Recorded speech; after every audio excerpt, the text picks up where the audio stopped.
Hello, and welcome to the Amita Fire Loss and Recovery Dashboard. For those of you that don't already know, my name is Sabra, and in this video, I'm going to be explaining the list widgets as well as showing you how to make a selection within the dashboard. All right, so the first thing that we're going to focus on here is the list widgets. The list widgets are this stack of widgets on the bottom left, and they consist of the recovery zones list, which you're looking at here, the housing project list, and the affected business survey list. So in the dashboard, what a list widget does is it communicates with the map.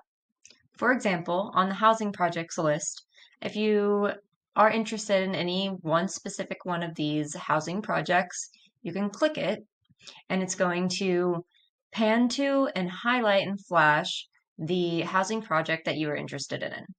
It's also going to open up a informative pop-up about that housing project, outlining a few details.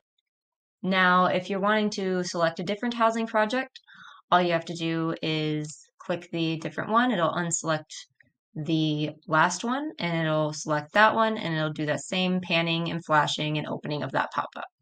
Now, to close that pop-up and unselect the housing project, you're just going to click on that housing project again, and it will have unselected it within the map. And you can just pan back to the original view.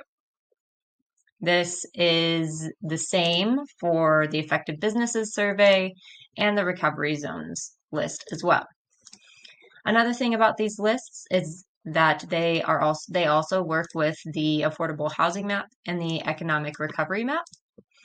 And so, for example, if you're at the affordable housing map and you go ahead and click on your housing project that you're interested in, it's going to pan and highlight to that housing project. But unlike with the recovery zones map, it will not open a pop-up in these additional maps. You'll have to go to that housing project once you figure out which one it is and click it to get that pop-up up. This is also applied to the affected businesses survey. If you go to the economic recovery map and you click on the business that you are interested in, it's going to pan and flash that business as well as bringing up a informational pop-up about it. So that is how our list widgets work. Now to talk about how to select the recovery zone of which you are interested in. So, for those who have not watched the last video, I described how these widgets talk and are influenced by the data within our map. And in order to make these widgets talk about the recovery zone that you are interested in, you have to make a selection within the map. And so this is how that you do that.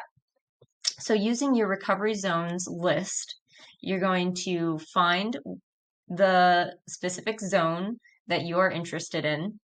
And for this example, I'm just going to go ahead and click on Zone 9, Mountain View Estates.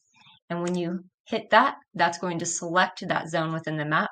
Again, it pans to and highlights that zone, and you can kind of zoom in to see that pink highlight there. And it's going to open up this informational pop-up. And what that also did, for those of you that might not have noticed, is it filtered through these widgets underneath the map as well as these widgets to the right of the map. So this is showing the specific statistics for this recovery zone. Now important to mention is how to deselect if you want to revert back to the widgets talking about the entire data set that we have. So to deselect, you're just going to go ahead and hit that zone that you had just selected.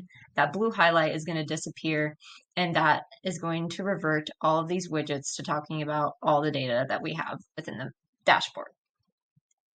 Now to show you a different zone, I'm just going to go ahead and click on 15 here.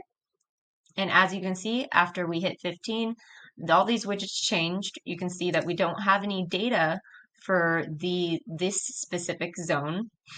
And that is simply because we do not have the data to show in these specific ways for this specific area.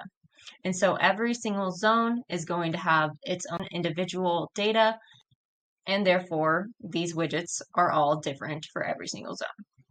And again, how you deselect is you're just going to hit that zone 15 again, and that's going to revert it back to the original data set.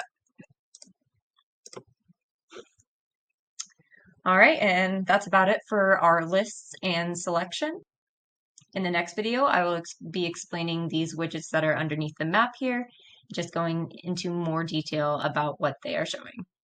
Thanks for watching and see you next time.